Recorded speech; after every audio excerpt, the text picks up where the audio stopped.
दिवसापूर्वी नाशिक महानगरपालिका निवडणूक उमेदवारांचा निकाल हाती लागलाय। मात्र प्रभाग 27 मध्ये निवडणूक आयोगाने निकालाच्या दिवशी चारही उमेदवारांना घोषित केलं होतं।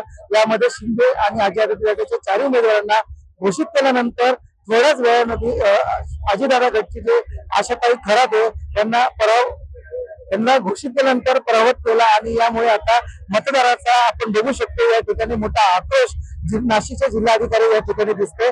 नेमकं त्या दिवशी काय घडलं आणि काय प्रकरण आहे, आपल्या बरोबर जे उमेदवार आहेत जे आशाताई उमेदवारांचे पती आहेत असे 9 प्रभाग 27 मध्ये नेमकं काय प्रकरण घडलं, पहिले निवडणूक आयोगाने आपल्याला घोषित केल्यानंतर आपला पराभव केला, काय घडलं प्रकरण?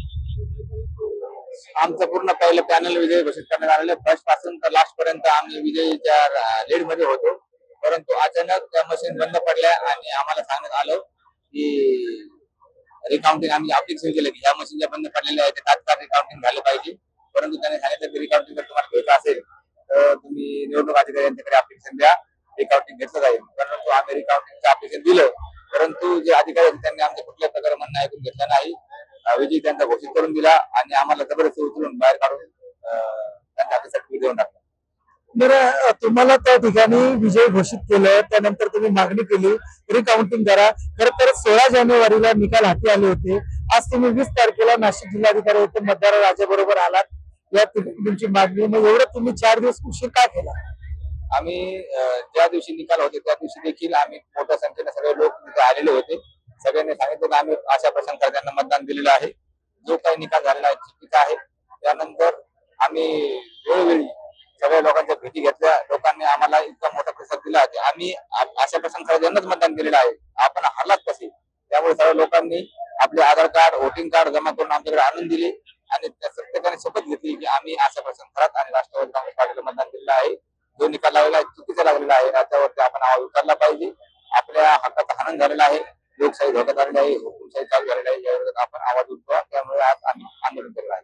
बरं, ज्यावेळेस तुम्हाला घोषित केल्यानंतर त्याच्या किती तासानंतर तुम्हाला त्यांनी पराभूत घोषणा केली?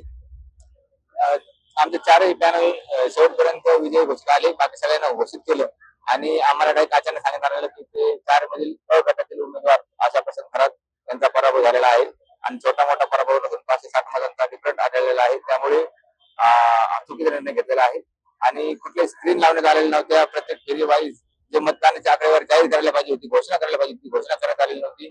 अचानक निर्णय आम्हाला थोपवण्यात आला, त्यामुळे जो झालं चुकीचं झालं, यावर आम्ही आवाज उठवला आहोत। याबाबत तुम्ही आज नाशिक जिल्हाधिकारी तिथे आलात, कलेक्टर साहेबांना तुमची काय मागणी, काय तुम्ही सांगा?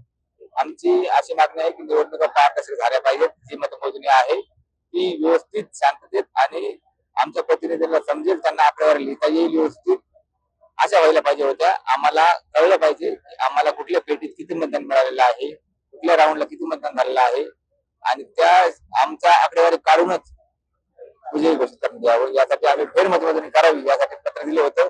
आमची मागणी पूर्ण केली नाही, त्यामुळे आज आम्ही आंदोलन केलं आहे की फेरमतमोजणी घेण्यात यावी, अन्यथा बॅलेट पेपरवर दान घेऊन जे लोक आलेले आहेत ते ठरवतील कोण आलेले आहे, कोण पडलेलं आहे।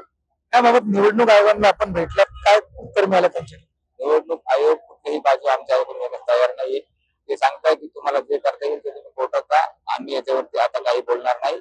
आम्ही जे घेऊ निर्णय तोच अंतिम राहील, त्यात काही करणार नाही। आम्ही मालक आहोत, आमचा निर्णय अंतिम राहील। तर काही मतदार आले, तिथे मंत्री गिरीश महाजन आले, काही मतदारांनी आरोप केला, आपलं काय सांगाल याबाबत? आता 3-4 गाड्या आल्या होत्या, आम्ही विचारणा केली, त्यानंतर निवडणूक अधिकारी आलेले होते, कोण आलं होतं, काय आलं होतं हे माझ्या डोळ्यांनी मी पाहिलं नाही, त्यावर बोलणार।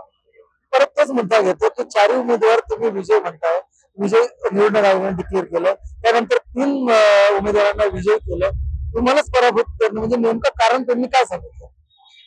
कुठल्याही प्रकारचं कारण आम्हाला दिलेलं नाही। त्यांनी सांगितलेलं आहे की तुमच्या आकड्यामध्ये तुम्ही पराभूत झालेला आहात, त्यामुळे आम्ही जे आकडेवारी आम्ही लिहिलेले आहेत ते मान्य योग्य आहेत आणि त्यावरून तुम्हाला आम्ही पराभूत घोषित करत आहोत। परंतु आम्ही त्यांना सांगितलं की तुम्ही आमची मागणी आहे का, जर निवडून आले असेल तर आम्हाला मान्य आहे, आम्ही सगळा जो निर्णय आहे तो मान्य करू, परंतु फेर मतमोजणी घेणं अनिवार्य आहे, कारण की तुम्ही जो गोंधळ घातलेला आहे तो गोंधळ आम्हाला मान्य नाही।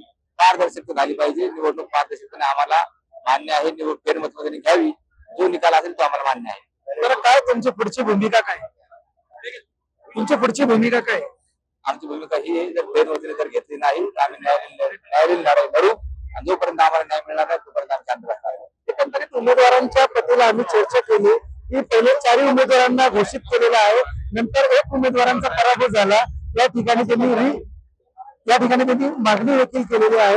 बाबतीसाठी प्रतिनिधी प्रकाश झुले, नाशिक. तुमची car, electric panel, data server आगीपासून सुरक्षित आहे का? नाही? मग आजच बसवा F protect temperature activated fire suppression device. यामध्ये आहे eco friendly non toxic pressurised liquid, जे आग लागल्यास क्षणार्धात ऍक्टिव्हेट होऊन आगीवरती मिळवते नियंत्रण. बसवण्यास अतिशय सोपे आणि सुटसुटीत टेकालिपचे एक दर्जेदार उत्पादन एफ प्रोटेक्ट.